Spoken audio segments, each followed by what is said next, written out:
How the Leopard Got His Claws. In the beginning, all the animals in the forest lived as friends. Their king was a leopard. He was strong, but gentle and wise. He ruled the animals well, and they all liked him. At that time, the animals did not fight one another. Most of them had no sharp teeth or claws. They did not need them. Even King Leopard had only small teeth. He had no claws at all. Only the dog had big sharp teeth. The other animals said he was ugly, and they laughed at him. "It is foolish to carry sharp things in the mouth," said the tortoise. "I think so too," said the goat. The monkey jumped in and began to tease the dog. "Don't worry, my dear friend," said the monkey. "You need your teeth to clear the land on your farm." The animals laughed at the monkey's joke. When the farming season came around, King Leopard led the animals to their farmland. They all worked hard to prepare their plots. At the end of the day, they returned home tired. As they rested, they told stories and drank palm wine. But soon it would be the rainy season, and the animals would have no shelter from the rain. The deer took this problem to King Leopard. They talked about it for a long time. King Leopard decided to call the animals together to discuss it. One bright morning, King Leopard beat his royal drum. When the animals heard the drum, they gathered at the village square. The tortoise was there. The goat was there too. The sheep, the grass cutter, the monkey, the hedgehog, the baboon, the dog, and many others were there. King Leopard greeted them and said, "I have called you together to plan how we can make ourselves a common shelter." "This is a good idea," said the giraffe. "Yes, a very good idea," said many other animals. "But why do we need a common house?" asked the dog. He had never liked King Leopard. "The dog has asked a good question," said the duck. "Why do we need a common shelter?" "We do need somewhere to rest when we return from our farms," replied King Leopard. "And besides," said the goat, "we need a shelter from the rain." "I don't mind being wet," said the duck. "In fact, I like it." "I know the goat does not like water on his body. Let him go and build a shelter." "We need a shelter," said the monkey, jumping up and down in excitement. "Perhaps we need one, perhaps we don't," said the lazy baboon, sitting on the low fence of the square. The dog spoke again. "We are wasting our time. Those who need a shelter should build it. I live in a cave, and it is enough for me." "Does anyone else want to leave?" asked King Leopard. No one answered or made a move to go. "Very well," said King Leopard. "Let the rest of us build the village hall." The animals scattered to find building materials. The tortoise copied the pattern on his back and made the plan of the roof. The giant rat and the mouse dug the foundation. Some animals brought sticks, some ropes, others made roof mats. As they built the house, they sang many happy songs. They also told many jokes. Although they worked very hard, everyone was merry. After many weeks, they finished the building. It was a fine building. The animals were pleased with it. They agreed to open it with a very special meeting. On the opening day, the animals, their wives, and their children gathered in the hall. King Leopard then made a short speech. He said, "This hall is yours to enjoy. You worked very hard together to build it. I am proud of you." The animals clapped their hands and gave 3 cheers for their king. From that day, they rested in their new hall whenever they returned from their farms. But the dog and the duck kept away. One morning, the animals went to the farm as usual. King Leopard went to visit a chief in another village. At first, the sun was shining. Then, strong winds began to blow. Dark clouds hid the sun. The first rain was coming. The songbirds stopped their singing. The humming insects became quiet. Lightning flashed across the clouds. Claps of thunder sounded. The rain poured and poured. The animals on their farm saw the rain coming and began to hurry to the village hall. The dog also saw the rain coming and returned to his cave, but it was very, very heavy rain. Water began to enter the cave, and soon it was flooded. The dog ran from one end of his cave to the other, but the water followed him everywhere. At last he ran out of the cave altogether and made straight for the hall of the other animals. The deer had been the first to arrive. He was surprised to see the dog run up to the hall. "What do you want here?" asked the deer. It's none of your business, replied the dog. "It is my business," said the deer. "Please stay out. This hall is for those who built it." Then the dog attacked the deer and bit him with his big sharp teeth. The deer cried with pain. The dog seized him by the neck and threw him out into the rain, taking his place at the entrance of the hall. The other animals tried to come in, one after the other. The dog barked and kept each of them out. They stood together, shivering and crying in the rain. The dog kept barking and showing his teeth. Then the deer cried out, "Oh, leopard, our noble king, where are you? Spotted king of the forest, where are you? Even if you are far away, come, hurry home. The worst has happened to us. The worst has happened to us. The house the animals built, the cruel dog keeps us from it. The common shelter we built, the cruel dog keeps us from it. The worst has happened to us. The worst has happened to us." The cry of the deer rang out loud and clear. It was carried by the wind. King Leopard heard it on his way back from his journey and began to run towards the village hall. As he got near, he saw the animals wet and sheltering under a tree. They were all crying. As he got nearer still, he could see the dog walking up and down inside the hall. King Leopard was very angry. "Come out of the hall at once," he said to the dog. The dog barked and rushed at him. They began to fight. The dog bit the leopard and tore his skin with his claws. King Leopard was covered with blood. The dog went back to the hall. He stood at the door barking and barking. Woof! Who is next? Who? Woof! King Leopard turned to the animals and said, "Let us go in together and drive out the enemy. He is strong, but he is alone. We are many.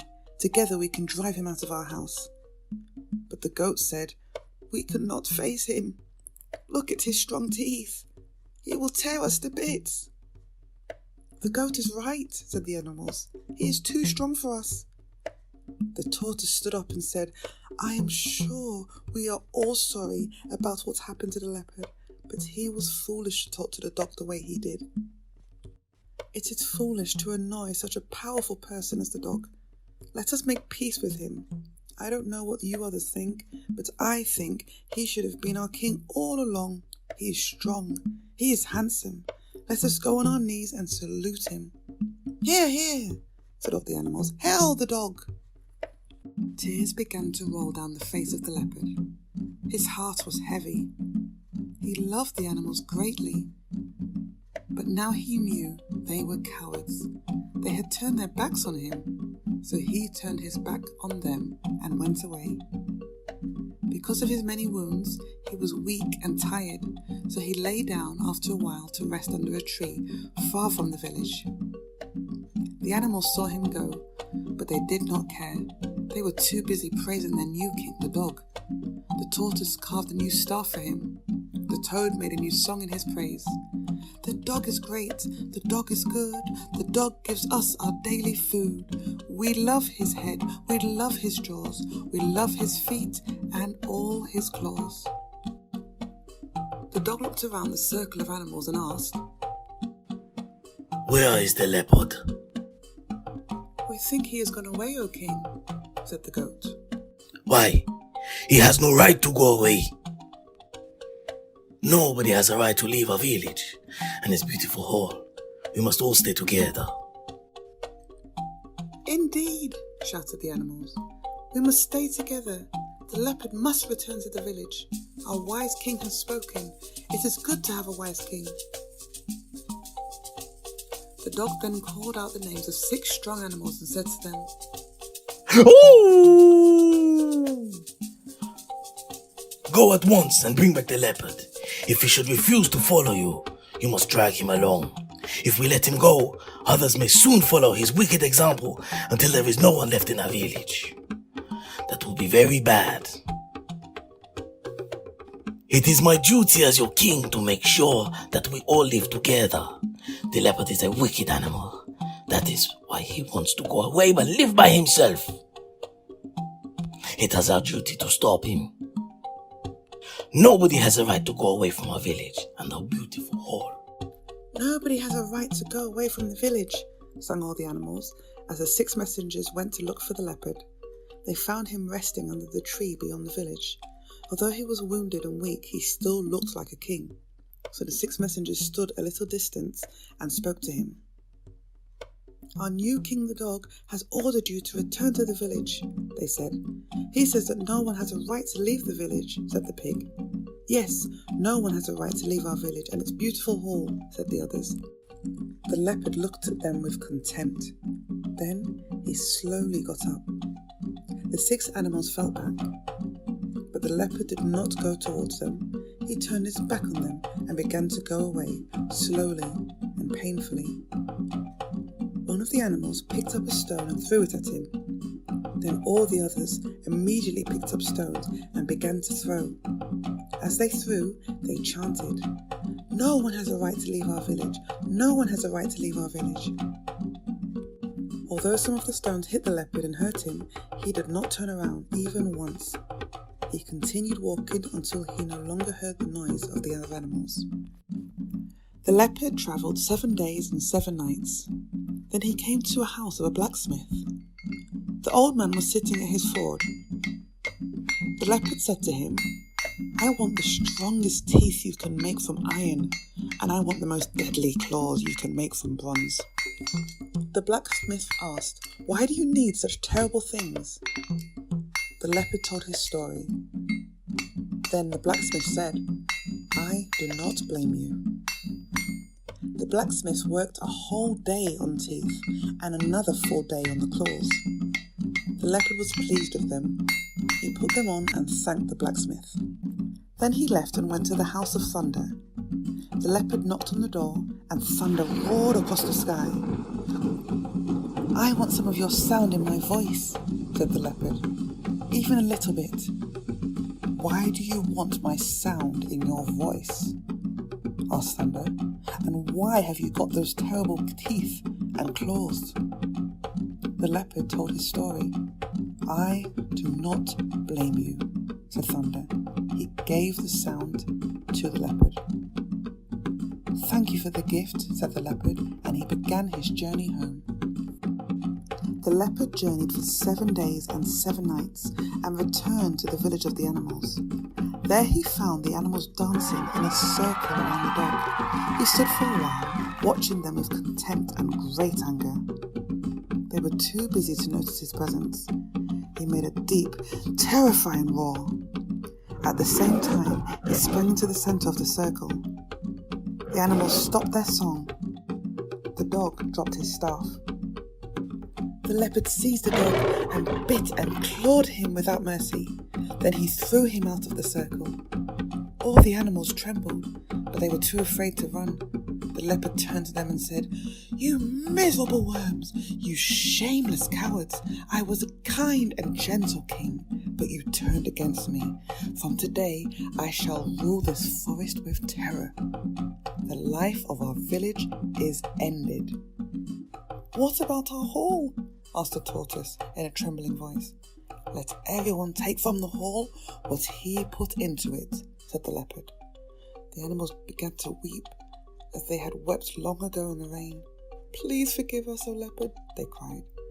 "Let everyone take from the hall what he put into it," repeated the leopard. "And hurry up," they thundered. So the animals pulled their hall apart. Some carried away the wood, and some took away the roof mats. Others took away doors and windows. The toad brought his talking drum and began to beat it to the leopard and to sing, "Alive or dead, the leopard is king. Beware, my friend, don't twist his tail." But the leopard roared like thunder, and the toad dropped his drum. the animals scattered into the forest. The dog had already run a long way when the leopard roared. Now he ran faster and faster. His body was covered with blood, and he was very, very weak. He wanted to stop and rest a little, but his fear of the leopard was greater than his weakness. So he staggered and fell and got up and staggered on and on and on. After many days, the dog came to the house of a hunter. Please protect me from the leopard. What will you do for me in return? Asked the hunter. I will be your slave. Any day you are hungry for meat, I shall show you the way to the forest.